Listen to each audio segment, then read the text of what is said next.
देश के कोने कोने से आए हुए all India railway men's federation के बाहर बहादुर रेल कर्मचारी साथियों, भाइयों और बहनों, साथियों, तो आज की वर्तमान परिस्थिति में एक ऐसे टर्निंग पॉइंट पे खड़ा है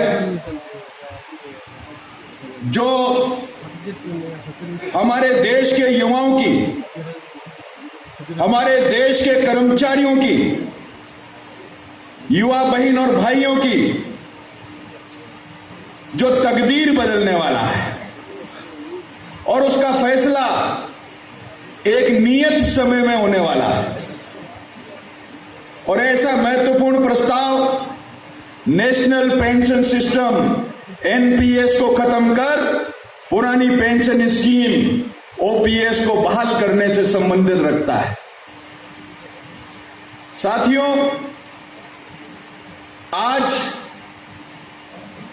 30 नवंबर के दिन इस डेलीगेट सेशन में भगवान जगन्नाथ जी की इस पावन धरती पर all India railway men's federation का 98वां वार्षिक अधिवेशन संपन्न हो रहा है।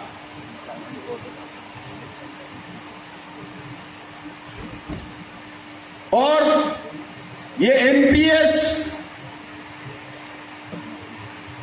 न्यू पेंशन सिस्टम तत्कालीन एनडीए की सरकार ने वर्ष 2003 में केवल और केवल 1 जुलाई 2003 को मंत्रिमंडल की बैठक में इस ओपीएस समाप्त कर और एनपीएस को लागू करने का प्रस्ताव मंत्रिमंडल की बैठक में लिया वर्ष 2003, जुलाई 2003 में।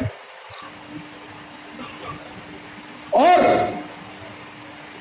इसके अंदर जो ओपीएस के अंदर एक गारंटेड पेंशन थी, जो एक सामाजिक सुरक्षा का कवच था, उस तमाम सामाजिक सुरक्षा के कवच को, जिससे न केवल एक कर्मचारी जो अपनी सेवानिवृत्ति के पश्चात समाज में एक सम्मानजनक जीवन यापन करने का जो उसके हाथ में एक कवच था, टूल था, और वही नहीं, उसकी मृत्यु के बाद उसकी विडो को वो सामाजिक सुरक्षा प्राप्त होती थी। उसकी मृत्यु के बाद उस पर आश्रित कोई भी विकलांग या किसी भी प्रकार का कोई आश्रित उस पर होता था तो उसको भी पारिवारिक पेंशन मिलने का काम होता था। ऐसा सामाजिक सुरक्षा कवच जो पीढ़ी दर पीढ़ी चलता था, जो उसके आश्रितों को एक सम्मानजनक समाज में जीवन का अधिकार दिलाता था, ऐसे अधिकार को इस सरकार ने इतना भी नहीं समझा कि इस देश का जो लोकतंत्र है, सर्वोच्च लोकतंत्र संसद है, लोकसभा है, राज्यसभा है, बिना लोकसभा राज्यसभा में जाए केवल और केवल मंत्रिमंडल की बैठक में प्रस्ताव पारित करके ईटीसीडी पूरी करने का काम हो गया। और जो हमारा सामाजिक सुरक्षा का कवच था, जो अधिकार था, हथियार था, उसको तुरंत धराशायी करने का काम हुआ। All India railway men's federation, Hind Mazdoor Sabha और एआरएफ से एफिलिएट तमाम यूनियंस चुप नहीं बैठी, तब भी आंदोलन किए, आवाज उठाई। एनपीएस की जो 10% अंशदान कर्मचारी और 10% अंशदान सरकार का होता है, उसकी तमाम विसंगतियों को आम लोगों तक पहुंचाने का काम किया। लेकिन दुर्भाग्य था कि उसमें हमें सफलता नहीं मिली, क्योंकि जुलाई 2003 में जो निर्णय हुआ 1 जनवरी 2004 से लागू हुआ, तब एक भी कर्मचारी उस न्यू पेंशन स्कीम में नहीं आता था, उस न्यू पेंशन सिस्टम में कवर नहीं होता था। और आप जानते हो भारत में तो डेढ़ चाल है, जब तक खुद प्रभावित नहीं हो तब तक वो जो है चलायमान नहीं होता है, तब तक चलायमान नहीं होता है। और इसी कारण हमें जो अपार सफलता मिलनी चाहिए थी, विरोध और आंदोलन करने के बावजूद वो सफलता हमें नहीं मिल पाई। 1 जनवरी 2004 से न्यू पेंशन सिस्टम प्रारंभ हो गया। 10% अंशदान कर्मचारी और 10% सरकारी अंशदान एक फंड में जाने लगा। आप ताज्जुब करेंगे, 1 जनवरी 2004 से 2013 तक कोई भी एक्ट, कोई भी कानून इस न्यू पेंशन सिस्टम का संसद के अंदर पारित होकर पीएफआरडी एक्ट नहीं बना। 4 से लेकर के और 13 तक बिल्कुल ऐसे कैसे ही पड़ा रहा। जो आपका पैसा 10% अंशदान कट के जाता था, सरकारी अंशदान कट के जाता था, उसका कोई लेखा जोखा नहीं, कोई अकाउंटल नहीं, आपको किसी तरह का कोई सूचना नहीं कि आपका पैसा कट के कहां जा रहा है, किस अकाउंट में जा रहा है। सस्पेंस अकाउंट में, सस्पेंस अकाउंट में जाता था। और जब इस बात को लेकर के ऑल इंडिया रेलवेमेंस फेडरेशन और उसकी संबद्ध यूनियन ने लगातार प्रयास करने का काम किया, संघर्ष के माध्यम से, आंदोलनों के माध्यम से, 1 जनवरी 2004 से 2007 के बीच में जितने लोग भर्ती हुए इस न्यू पेंशन सिस्टम के अगेंस्ट, कोई रन ओवर हो गया काम करते हुए, कोई दुर्घटनाग्रस्त हो गया, कोई कैसे हो गया, उसकी विधवाओं को एक एलिमेंट का नहीं मिला। क्योंकि 1 जनवरी 2004 से और 7 तक मुझे मालूम है अच्छी तरह से 26 केस मैंने स्वयं ने जनरल सेक्रेटरी होते हुए पश्चिम मध्य रेलवे के महाप्रबंधक को उठाने का काम किया कि 26 विधवाएं हैं जो एनपीएस के तहत भर्ती हुए। ट्रस्टी का जो चेयरपर्सन था उसने चिट्ठी लिखी नेशनल काउंसिल जैसे मिश्रा सेक्रेटरी को कि आप जेसीएम से कोई नाम दीजिए मजदूर प्रतिनिधि का, जो इस ट्रस्ट के अंदर ट्रस्टी बने और जो आने वाली समस्याएं हैं एनपीएस में उनको जो है कुछ सुलझाने का, सुझाव देने का काम करें ताकि उनके निदान की ओर आगे बढ़ा जा सके। ये जब सारी चीजें हुई, आपके जितने जयचंद दूसरे संगठन है आज वो बिना पूछे ताछे, बिना सोचे समझे आरोप लगा देते हैं। उमरावल पर पुरोहित ट्रस्टी बन गए, कैसे बने? इतिहास है। 1 जनवरी 2004 से लेकर के 8 तक 8 में जाके ट्रस्ट बना। और ट्रस्ट काय के लिए बना? एनपीएस में आने वाली समस्याओं को दूर करने के लिए, न कि एनपीएस लागू करने के लिए या हटाने के लिए।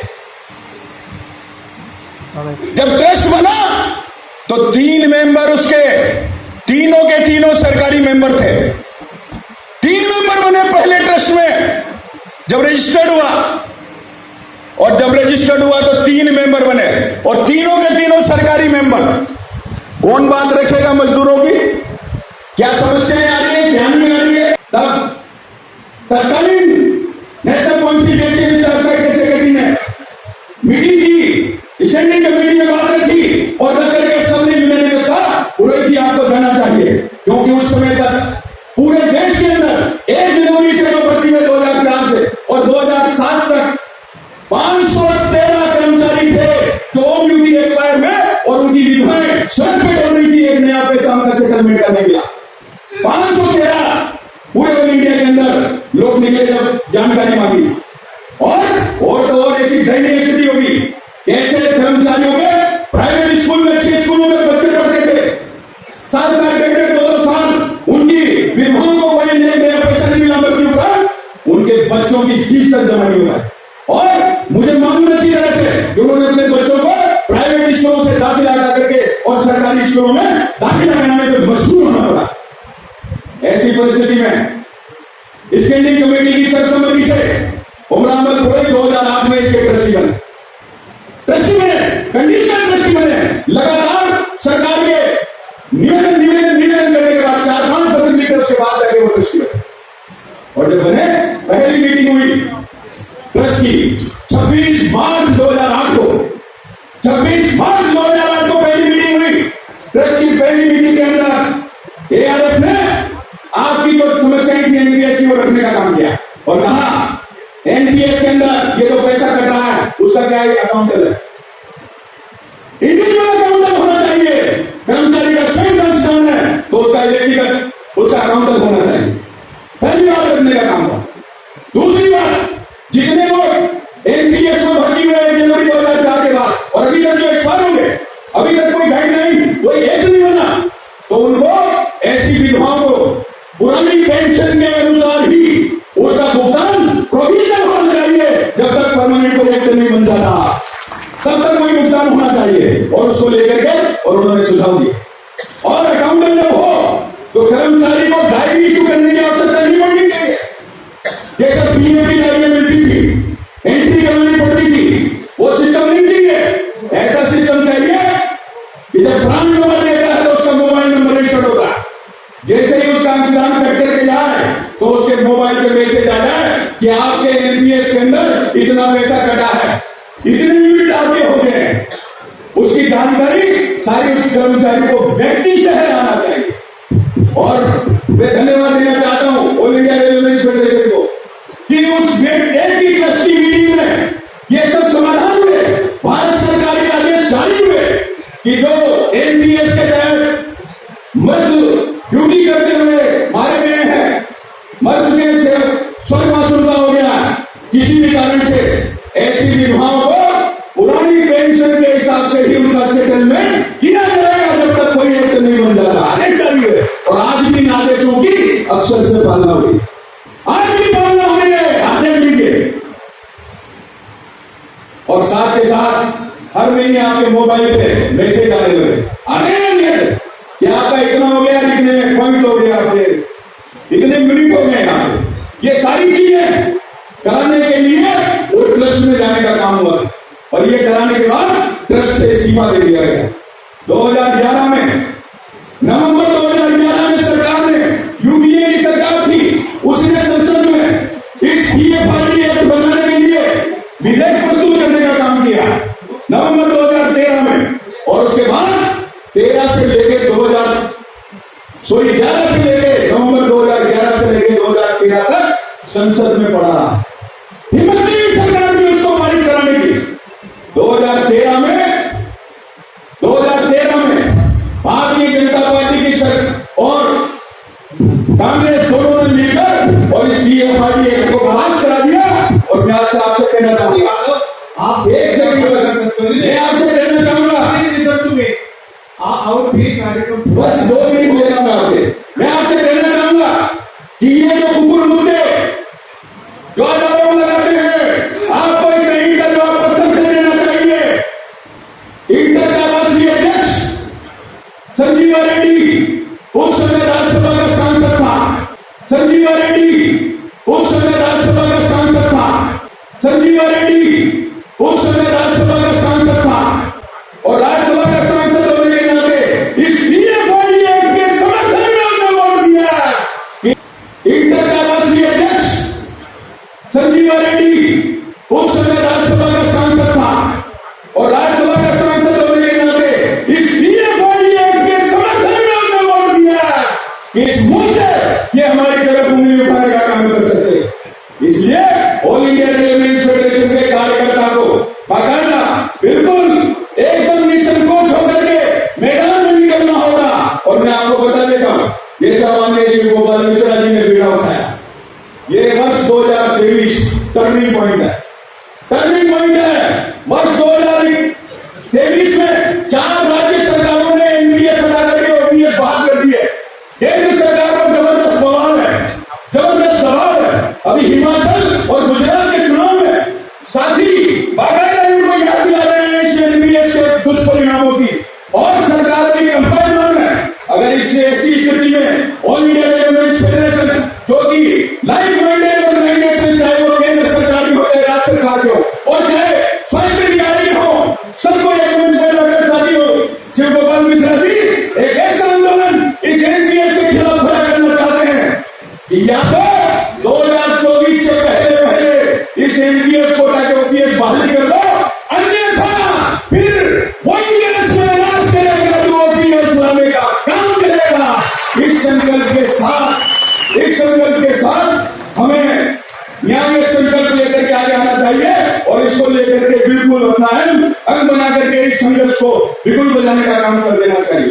साथियों, पथ में यदि कांटे न होते तो जीवन का आभास न होता, मंजिल रह जाती, एआरएफ का इतिहास न होता, एआरएफ का इतिहास न होता। साथियों, सबको लड़ने पड़े अपने अपने युद्ध, सबको अपने अपने युद्ध लड़ने पड़े। वो ये नहीं है कि भगत सिंह सुभाष चंद्र जैसे योद्धा पैदा हो लेकिन मेरे घर नहीं पड़ोसी का, वो सोच हमें हटानी होगी। और इसीलिए सबको लड़ने पड़े अपने अपने युद्ध, चाहे राजा राम हो चाहे गौतम बुद्ध, चाहे राजा राम हो चाहे गौतम बुद्ध। ये संघर्ष आपको अपने दम पर लड़ना